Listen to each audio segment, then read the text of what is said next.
আরে তুমি এসে গেছো, কিন্তু দরজা কে খুললো? আমার কাছে যেই চাবি থাকে সেটা দিয়েই খুললাম। নক করলাম কিন্তু দেখলাম কেউ খুললো না, ভাবলাম হয়তো কেউ নেই। তোমাকে কিচেনে দেখলাম মনে হলো। আচ্ছা, সবাই কোথায় গেছে? ওই মা আর বৌদি শপিং এ গেছে, আর বাবা মিস্টার তালুকদারের বাড়িতে দাবা খেলতে গেছেন। চলে আসবে কিছুক্ষণের মধ্যে। তুমি এক কাজ করো, তুমি বসো, আমি জল নিয়ে আসি। আরে জলের বোতল তো এখানেই আছে, লাগবে না লাগবে না।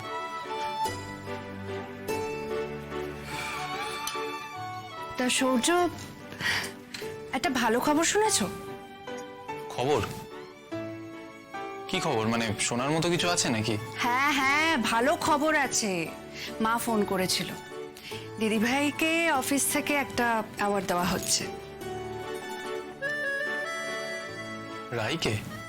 হ্যাঁ, আমার ও ছাড়া আর কোনো দিদি আছে নাকি? আচ্ছা, মানে কি অ্যাওয়ার্ড? ওকে অফিস থেকে এবছরের অ্যাচিভার অ্যাওয়ার্ড দেওয়া হচ্ছে। দেখো, হয়তো এই শরীর নিয়ে ও অফিসে চাকরি করেছে, তার জন্য হয়তো সহানুভূতি দেওয়া হচ্ছে। নইলে এত কম সময়ে চাকরি করে কেউ কি করে অ্যাওয়ার্ড পেয়ে যেতে পারে? এনিওয়ে, যে কারণে অ্যাওয়ার্ডটা পাক না কেন, অ্যাওয়ার্ডটা দেওয়া হচ্ছে, এটাই ভালো খবর, তাই না? আর শোনো না, অ্যাওয়ার্ড ফাংশনটা কাল সন্ধ্যাবেলাতেই হবে, আর এমপ্লয়ীদের ফ্যামিলির লোকজনও যেতে পারে। মা ফোন করে বললো যে তোমাকে আর আমাকেও যেতে, মানে তাহলে আর কি অনেকদিন পর সবাই মিলে বেরোনো হবে। অনেকদিন তো এরকম কোনো অকেশনও পাওয়া যায় না, তাই।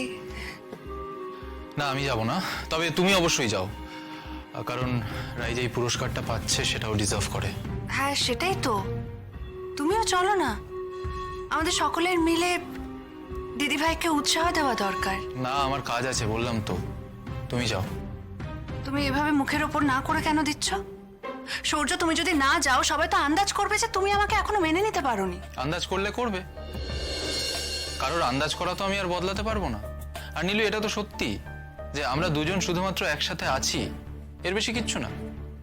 দুটো অচেনা অজানা মানুষের মতো। ওই হোটেলের ঘরে দুটো পাশাপাশি রুমে দুটো মানুষ রয়েছে, এরকম যেন। নীলু, আমরা কেউ কিন্তু কারোর সুখ দুঃখের শরিক না।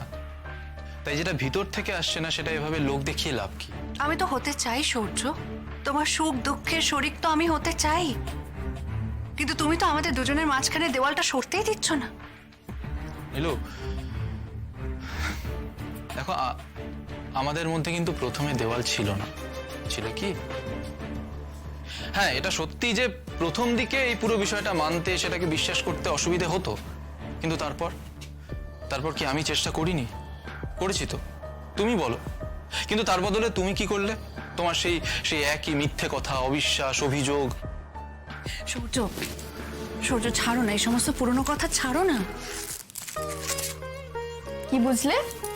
একদম ঠিক আছে, যেমনটা থাকা দরকার, নর্মাল। বৌনি, এটা কিন্তু আমার ক্রেডিট। কোন ক্রেডিট? ও মা, এই যে বাড়ি শুদ্ধ সবাইকে আমি ডাক্তার বানিয়ে দিয়েছি, তুমি তো সবকিছুই শিখে গেছো। প্রেসার মাপা থেকে ইনজেকশন পুশ করা, সবকিছু। তাহলে আমি বলবো এতে তোমার কোনো কৃতিত্ব নেই। আমার এসব শেখা তোমার দাদার অসুস্থতার সময় থেকে। আসলে কি জানো তো রাই, আমার মনে হয় সব কিছু কিছু নার্সিং এর কাজ না সকলের শিখে রাখা দরকার।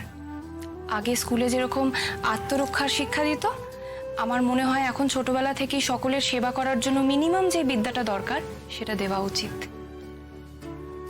আমি তো ভাবছি চোরকিকেও এগুলো আস্তে আস্তে সব শেখাবো। হ্যাঁ, সে ঠিকই, কিন্তু সময় আর পরিস্থিতিও মানুষকে সবকিছু শিখিয়ে দেয়, যেমন তোমাকে শিখিয়েছে। তা বটে। আচ্ছা, তুমি যে এই সারাদিন আজকে অফিস করে এলে, তোমার ক্লান্ত লাগছে না? শরীর টরীর খারাপ লাগছে না তো? উফ, এই এক প্রশ্নের জবাব দিতে দিতেই বরং আমি ক্লান্ত হয়ে যাচ্ছি। একটু আগে স্টোর জিজ্ঞেস করলো, দাদা ভাই জিজ্ঞেস করলো, তুমি জিজ্ঞেস করছো, আবার কিছুক্ষণ আগে তো চোরকিও এসে আমাকে জিজ্ঞেস করে গেছে, বড় পিপি তুমি কেমন আছো, ঠিক আছে তো? ও মা, তো সে হবে না? তুমি এত দিন পর বাড়ির বাইরে বেরোলে, তারপরে চেয়ারে ঠায় বসে থাকা, একটা ধকল নেই? আচ্ছা, তুমি এখন কিছু খাবে? না, আমার পেট ভরা আছে। শোনো না, বলছি তোমার যা যা কাজ আছে তুমি একটু সেরে চলে আসো না গো, তাহলে আমরা দুজনে একটু বসে গল্প করি। যাই। আচ্ছা রাই, তার আগে তোমাকে একটা কথা জিজ্ঞেস করব। হ্যাঁ করো না, অনুমতি নিচ্ছ কেন?